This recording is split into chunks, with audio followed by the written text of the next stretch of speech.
Assalamualaikum warahmatullahi wabarakatuh.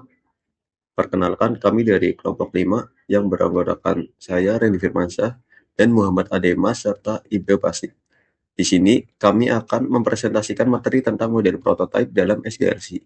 Pada presentasi kali ini, kami akan menjelaskan pengertian SDLC, konsep metode prototipe, tahapan-tahapannya, kelebihan dan kekurangan, hingga contoh implementasinya dalam pengembangan sistem.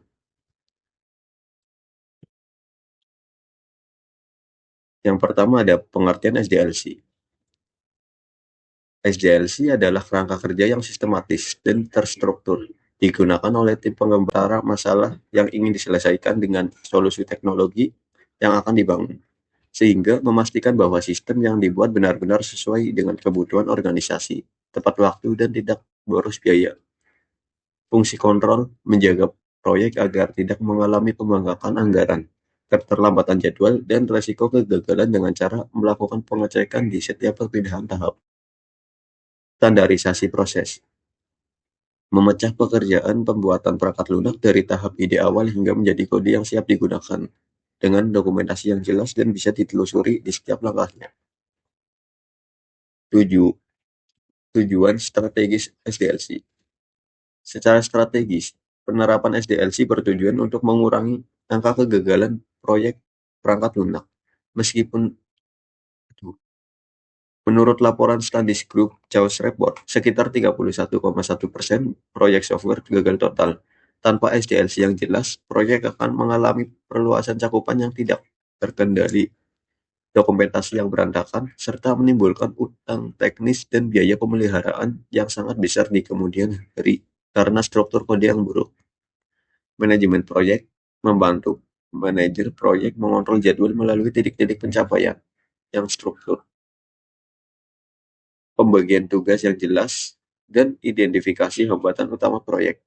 Identifikasi awal, menemukan kesalahan, kelemahan, atau celah keamanan sedini mungkin melalui proses verifikasi dan validasi sebelum sistem dirilis ke pengguna. Tahapan umum SDLC. Secara umum, pembuatan perangkat lunak harus melewati tahapan baku yang sudah distandarisasi secara internasional, dimulai dari pengujian bertingkat sampai perilisan sistem dan pemeliharaan setelahnya, yang meliputi perbaikan bug, penyesuaian, peningkatan, dan pencegahan masalah. Keterkaitan antar phase.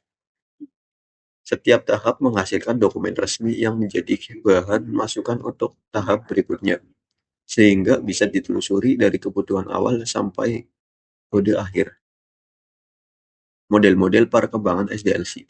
Dalam dunia pengembangan perangkat lunak, model-model SDLC dibagi berdasarkan seberapa fleksibel mereka terhadap perubahan kebutuhan.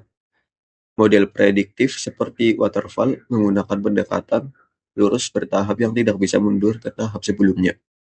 Model adaptif seperti Agile, Scrum, Kanban menggunakan pendekatan berulang dengan siklus pendek 2-4 minggu yang sangat fleksibel terhadap perubahan. Sementara, model eksperimental seperti prototipe lebih mengutamakan pembuatan contoh visual di awal agar pengguna bisa langsung melihat dan menilai sistem sebelum dibangun secara penuh. Penentuan model. Pemilihan model harus disesuaikan dengan kondisi proyek, seberapa jelas kebutuhan pengguna, seberapa kompleks bisnisnya, berapa besar tim, dan seberapa cepat pasar berubah. Selanjutnya akan dibacakan oleh Muhammad Ademas.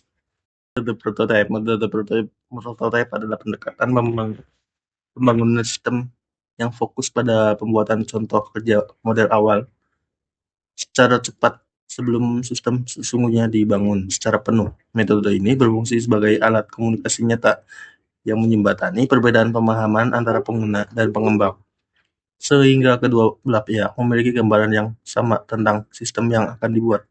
Dengan melihat dan mencoba langsung contoh sistemnya, penggunaan bisa lebih mudah menyampaikan apa yang mereka butuhkan. Karakteristik utama adalah bersifat interaktif. Pengguna bisa langsung mencoba berbasis umpan balik cepat, langsung diperbaiki setelah dikritik, toleran terhadap perubahan sedini mungkin sebelum biaya membengkak. Selanjutnya ada 2 jenis arsitektur prototipe dalam pengembangan. perangkat lunak. Metode prototyping dibagi menjadi dua jenis. Pertama yang memiliki tujuan dan cara kerja berbeda. Yang pertama adalah evolutionary prototype, berkembang bertahap. Contoh sistemnya dibangun sebagai fondasi awal, lalu terus diperbaiki dan ditambah fiturnya secara bertahap di setiap perputaran evaluasi. Model awal yang kasar ini terus tumbuh dan berkembang sampai akhirnya menjadi sistem final yang siap digunakan. Jadi, tidak ada yang dibuang-buang, semua hasil kerja terus diperbaiki. Yang kedua adalah throwaway prototype, sekali pakai. Contohnya sistem dibuat hanya untuk membantu memperjelas apa yang sebenarnya dibutuhkan pengguna. Setelah kebutuhan sudah jelas dan disetujui, contoh ini dibuang seluruhnya, lalu sistem asli dibangun dari nol dengan struktur kode yang lebih bersih dan terencana. Selanjutnya adalah siklus dan tahapan prototype. Siklus pengerjaan metode prototype berjalan secara berulang alias iteratif melalui 6 tahapan.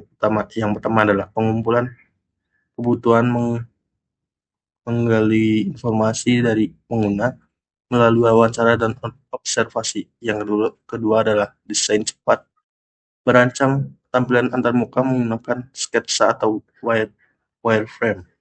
Yang ketiga adalah membuat prototipe, membangun contoh kerja sistem yang bisa dicoba.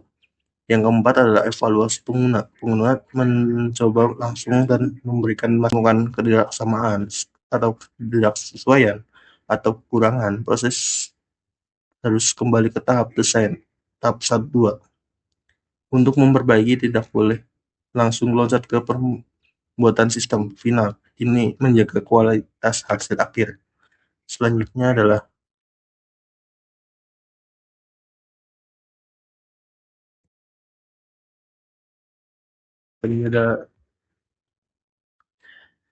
Selanjutnya adalah tahap 1 dan 2, analisis desain.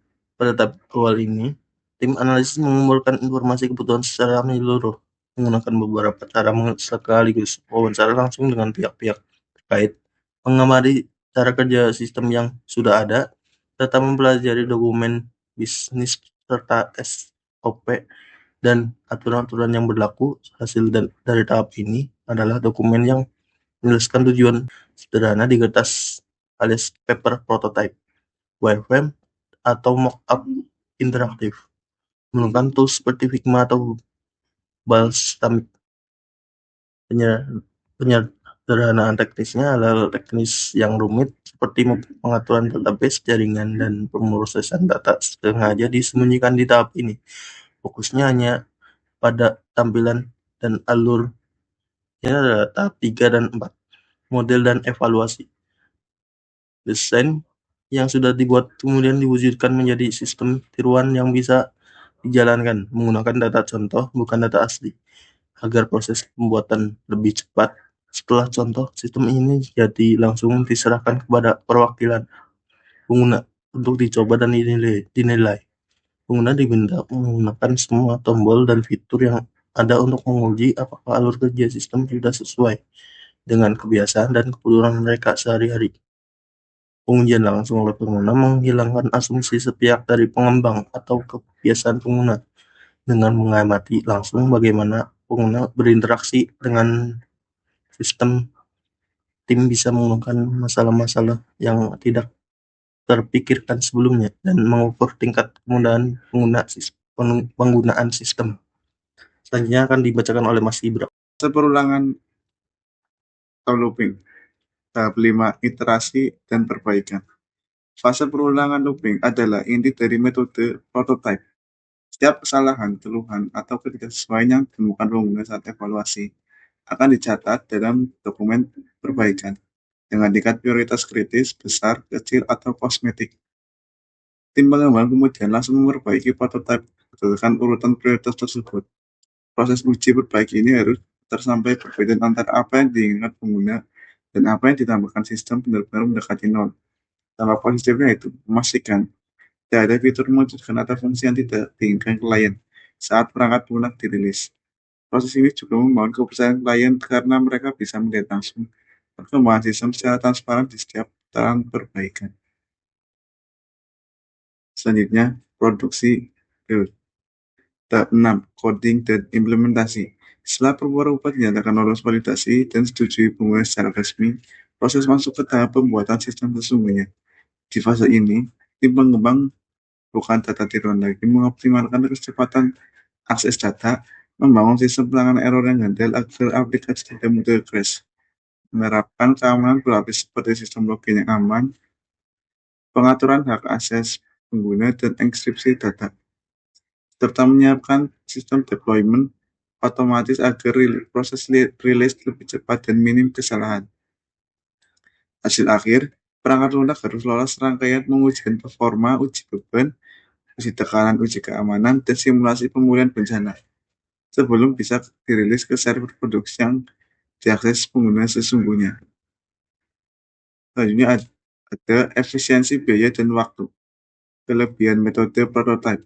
Kelebihan utama dari metode prototype itu adalah kemampuannya menampilkan gambaran sistemnya sangat jelas dan nyata sejak awal pengerjaan sehingga mengurangi kesalahpahaman tentang apa yang sebenarnya dibutuhkan. Keterlibatan aktif pelanggan.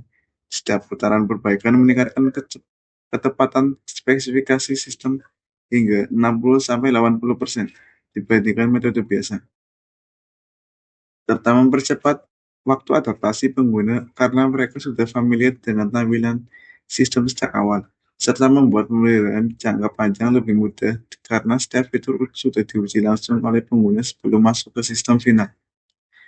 Jadinya ada efisiensi biaya. Itu untuk mencegah kerugian akibat salah pembangunan sistem dari awal. Riset menunjukkan prototipe menjadi panduan hidup yang memudahkan anggota tim baru memahami sistem dengan cepat. Dan tidak ada risiko dan tantangan utama.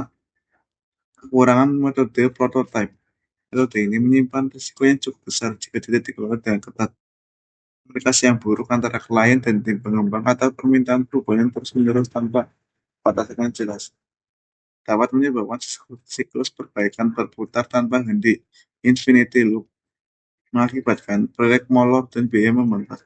Selain itu, tekanan untuk segera merilis produk sering membuat tim mengorbankan kualitas kode, sehingga menghasilkan program yang berantakan dan sulit dipelihara di kemudian hari. Ilusi klien. Klien yang tidak paham teknis sering salah mengira bahwa tanpa sistem awal yang baru bermula 20% adalah aplikasi yang sudah hampir jadi dan siap rilis. Fenomena ini disebut sindrom 90%, karena klien merasa sudah sempurna 90% selesai padahal kenyataannya masih sangat jauh. Padahal baru 20%. Studi kasus implementasinya nyata.